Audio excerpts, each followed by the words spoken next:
Now it's time for Thunder Cover, brought to you by Farmers Insurance with NewsOK.com and the Oklahomans' Darnell Mayberry. Darnell, man, what's going on? What's going on, guys? Not much. We haven't talked to you since Wednesday. I guess, not too much of any reason to rehash what happened Wednesday night, but I want to ask you, about Kevin Martin. You've been around the team in practice. What's his mindset? Does he get out of this funk that he's in right now? Yeah, it sounds like every time I come on with you guys, I defend Kevin Martin. I say the next game's going to be his best game. I'm tired of saying that. I'm not looking forward. I'm not banking on Kevin Martin coming through. If I'm the Thunder, I do the same. I just expect him to not produce and try to get production from everyone else and see if we can win that way. Anything you get from him tonight is just gravy. You think there's any way his play, as bad as it's been, starts to affect his minutes? I asked Scott Brooks that this morning directly. I said, is there a way that if he continues this shooting slump, you go to Jeremy Lamb? That seems to be the question everybody wants to know. When is Jeremy Lamb going to get an opportunity? Scott Brooks didn't even mention Jeremy Lamb in his answer. He I think, intentionally ignored my question as it related to Jeremy Lamb. And he just said Kevin Martin has been a good player for us all season, and he feels like he's getting good shots and he's going to make those shots as time goes on.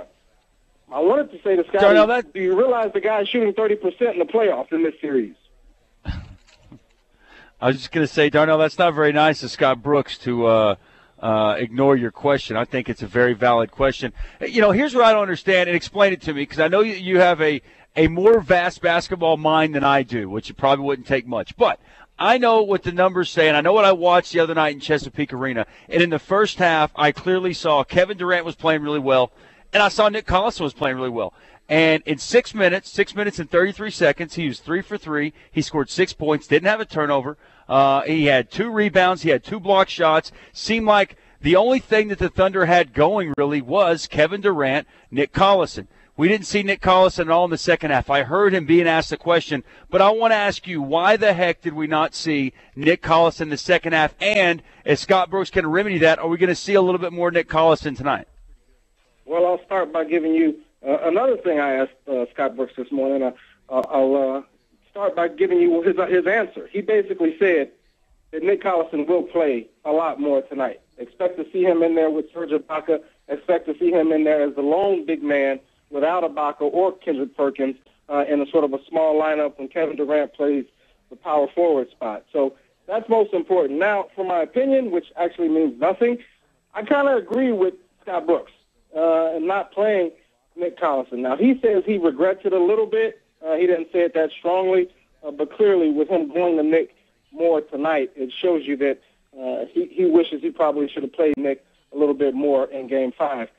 But when you got so many three-point shooters that you have to defend, you can only play a certain amount of big men. And Nick Collison is not a perimeter defender. He cannot guard those three-point shooters. So you either have to pick your poison. You got to play Ibaka or Perk, and you can't play all three, Ibaka, Perk, and Collison. So when you have the challenges that the Thunder has in this series, you got to make some sacrifices, and Nick Collison was simply the odd man out.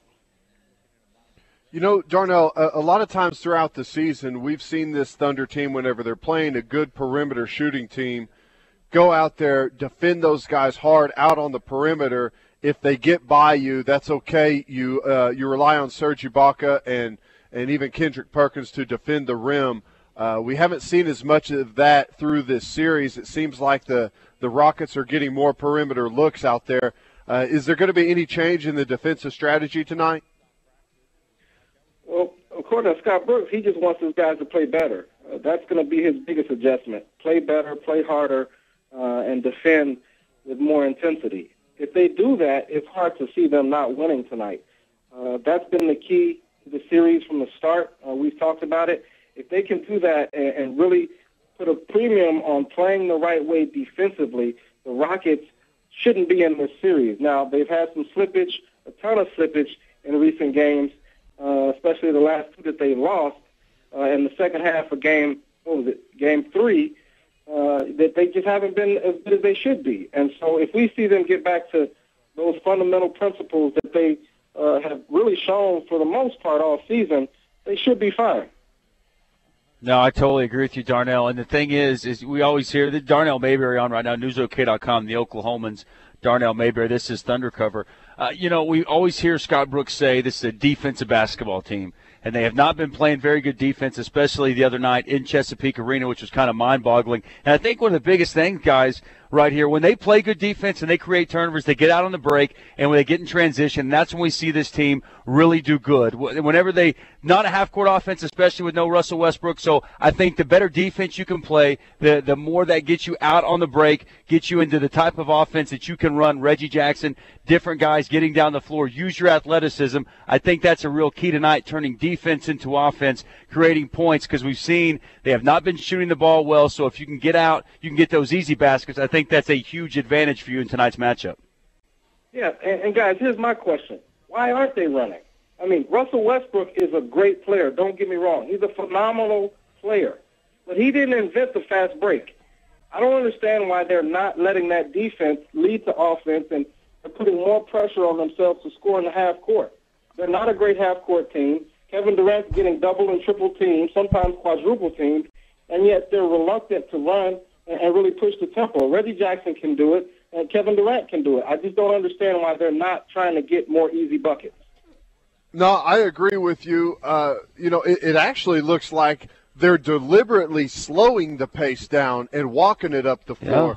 Yeah. And, we talk about how many threes the Houston Rockets have made, but, they're shooting a lot, so they're missing a lot. The last game, they were 14 to 35. They missed 21 three-pointers.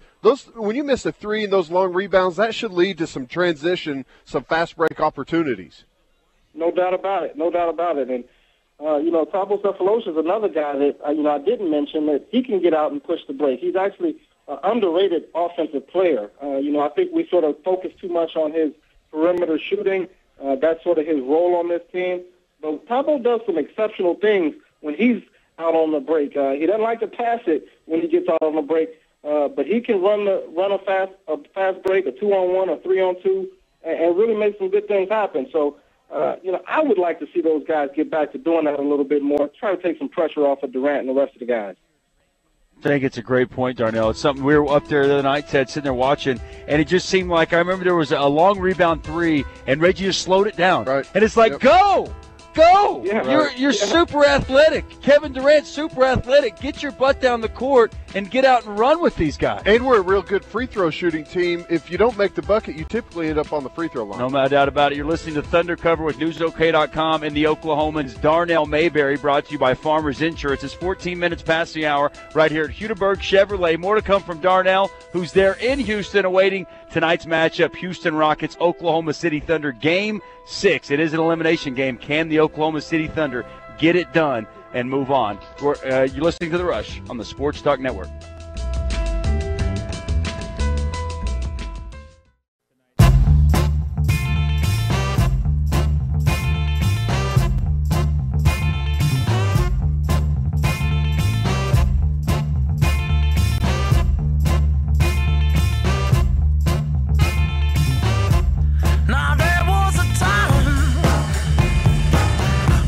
Welcome back, ladies and gentlemen. Appreciate you joining the show on this Friday on your drive home, wherever you may be, however you may be listening. We appreciate it. 19 minutes past the hour, Friday, May the 3rd. Nice day out in Oklahoma. He's Teddy Lehman. I'm Dusty Dvorak. Drake Dykin back in studio. We're here at Hudaberg Chevrolet right here in Midwest City off of I-40. And now it's time for your Thunder Cover, brought to you by Farmers Insurance with newsok.com and the Oklahomans.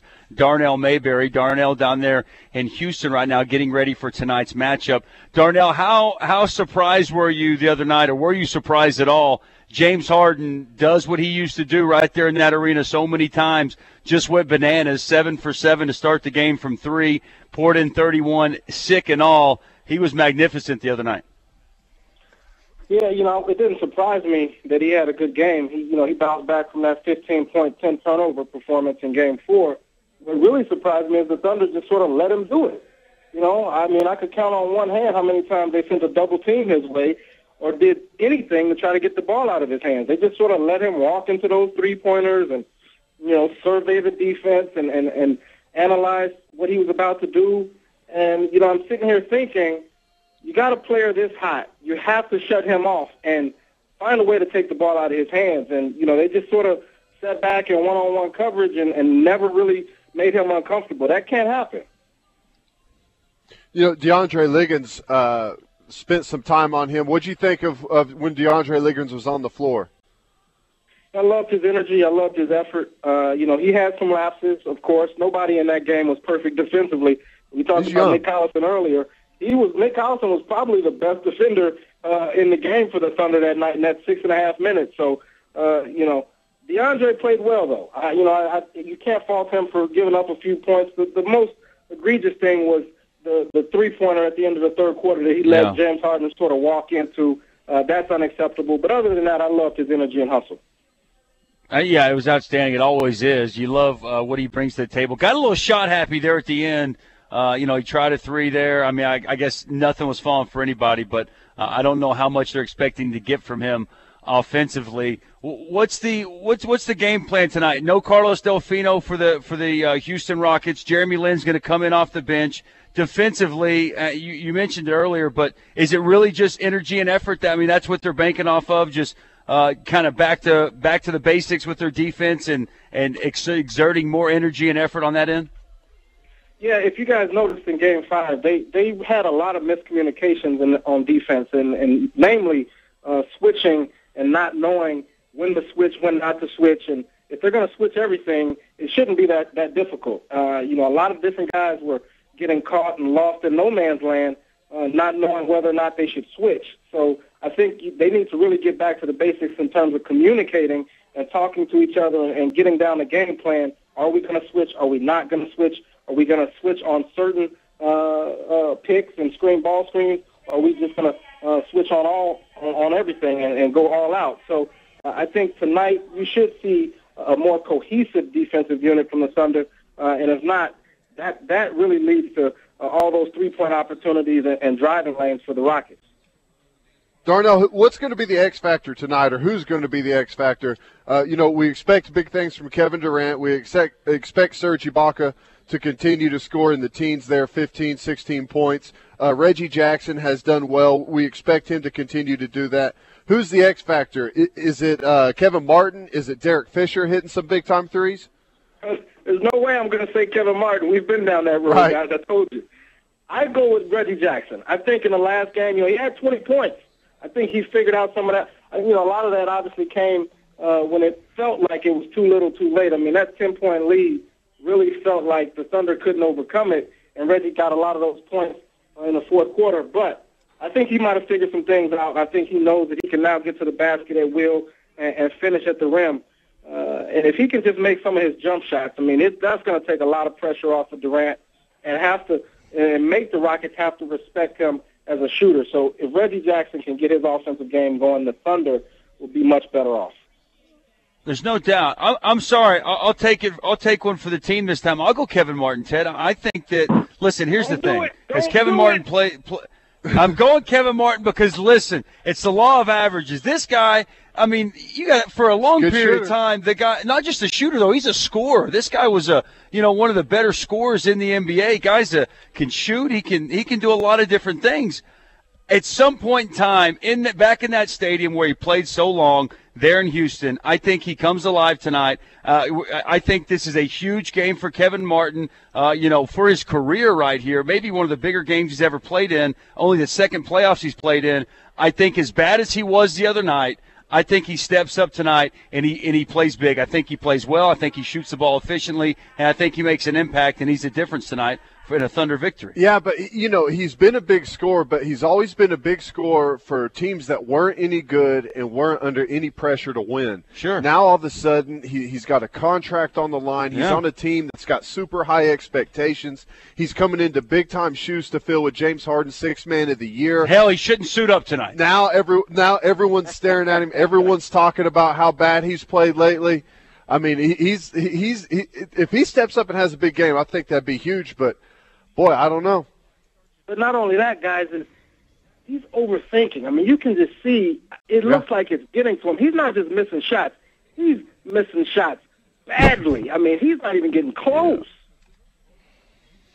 The other night, Darnell, I sent a tweet out or something. I think it was the third air ball, and then Kevin Martin shoots one, and it just grazes the rim. I'm like, am I in bizarro world? Because for the most part of the season, this is one of the better shooting teams in the NBA, and they look like a men's league on Wednesday nights. Yeah, and I really feel bad for the fans, guys, because you're first of all, you're forced to see James Harden get traded for business reasons. Money matters. Then you have to play against him. Then he lights you up for 31, makes 7 of 9 threes, and meanwhile, the guy you got back in that trade goes 1 for 10. So I really felt bad for the fans who had to sit there and watch that, especially in the arena, who just sat there and watched it as it just snowballed and got worse and worse. No, yeah, it wasn't fun at all. I was up there. There's been a couple – whenever he came in, or I guess it was down in Houston, but after the All-Star game, whenever he just went off against the Thunder, I started having buyer's remorse about the whole deal. I was all upset. I thought we were done without him. And then I got that same feeling the other night. That was brutal there in Game 5. But you know what? At the end of the day, I think it was the right decision.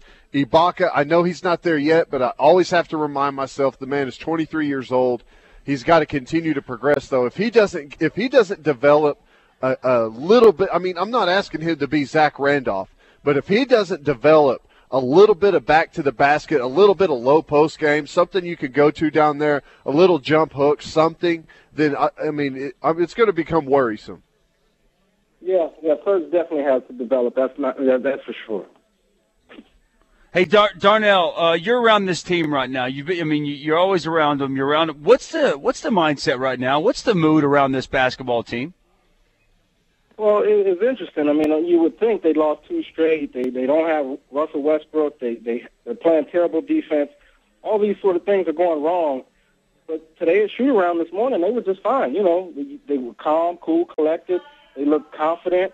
You couldn't tell anything was going on with this team. Kevin Durant again stood up and answered every question, and you just sort of you became almost optimistic based off of Kevin Durant and Scott Brooks' approach. I mean, they seemed like they weren't in any kind of panic mode, and they were just ready to go out there and play a much better game tonight.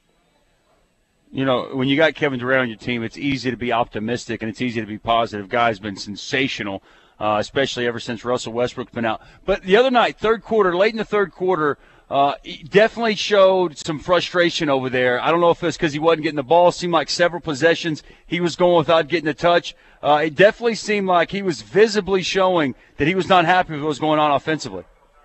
Yeah, I didn't like Kevin Durant's body language throughout that second half, especially in the fourth quarter. He was just sort of hanging out on the perimeter, expecting them to force-feed him passes. And, when he wasn't getting them, despite being denied by Francisco Garcia rather well, he just sort of slumped his shoulders and just took himself out of the play. He can't do that. Maybe when Russell Westbrook was around, he could do that. But he doesn't have Russell Westbrook, as his safety net anymore. He's got to be able to be aggressive and take advantage of the defense for 48 minutes. And, I just did not like that show of leadership from Kevin Durant. It really rubbed me the wrong way. And I love Kevin Durant. Hey, Darnell, what about him posting up? Because we know he's got a post-up game. We saw it last year in the playoffs. We saw it some early on in this year's playoffs. What about him going down low? What about him catching the ball on the block and going to work? I'd like to see it, but, he's still developing as a passer and trying to strengthen his hands. And until he gets that down, he's sort of turnover prone and fumbles passes, fumbles the ball away when he goes into his move. And also, you can bring double teams a lot easier and force him to give it up. And with the Thunder not making shots at the moment, that's sort of, not really something that you can bank on at this point. But he's got to develop first and foremost. He's got to be able to get down there and get stronger in his lower body and throughout his core, enable him to really be more effective down there and hold his position. Right now, he can't hold his position. So couple that with the fact that he doesn't have strong enough hands to go into his move or pass cleanly out of double teams, you kind of got to wait for it to come. I'm not so sure that this is a series for it just yet. Darnell, Kevin Durant, in my opinion, and probably most people's opinion, he's one of the hardest guys in the NBA to defend. And I feel like the way the Thunder are running their offense by just passing him the ball at the top of the key, I feel like they're making it easier for teams to defend him, for Houston to defend him. Are you surprised they don't do more with him off the ball, run him off of screens, move around, run him across the paint there, do some different things to get him some different looks other than just feeding it to him at the top of the key? Yeah, you hit the nail on the head. That's the one thing that really surprises me most. Kevin Durant, there used to be a time when he was best coming off of screens and really just catching and shooting. And hit that little curl right there at the elbow. Yeah, exactly. And that has little to do with Russell Westbrook. Now, maybe Westbrook's presence alone keeps the defense honest. You know, if you shade too much toward Kevin Durant, then Russell Westbrook can burn you with drives. But, you know, we always talk about or hear about Kendrick Perkins being this great screen setter. Well, why can't he set more pin-down screens for Kevin Durant right now and free him up for those curl jumpers at the free throw line? So I'd like to see a lot more of that. Don't just put the ball in his hands and let him bring it up the court all this time because, makes it too really easy on him. Yeah, it's not really working. The defense is loading up on him, and it's just making the Thunder extremely guardable. I think that just any type of offense movement in the offense instead of just one-on-one dribble basketball, I think could be very advantageous. All right, Darnell, you're in Houston tonight. Game 6, keys to the game. Who wins tonight? Got to play defense. You got to guard the three-point line. I've said it before, all 5 games. They do that, the Thunder wins. I see them winning post-game if they are able to do those things.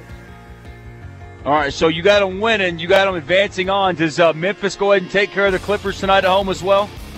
I think so. That's a tough place to play. The Clippers are dealing with some injuries. I think the Grizzlies are going to get out of that series tonight. Hey, Darnell, be careful down there. It could be a hostile environment tonight. I wouldn't expect anything less. It's the playoffs, man. Great stuff, man. Enjoy it. We'll talk to you next week. Darnell Mayberry right there, newsok.com, and the Oklahoman beat writer, the Oklahoma City Thunder. That's Thunder Cover, brought to you by Farmers Insurance. We're at Huderberg Chevrolet right here in Midwest City, I-40, right here at 6000 Tinker Diagonal. It's The Rush, Sports Talk Network.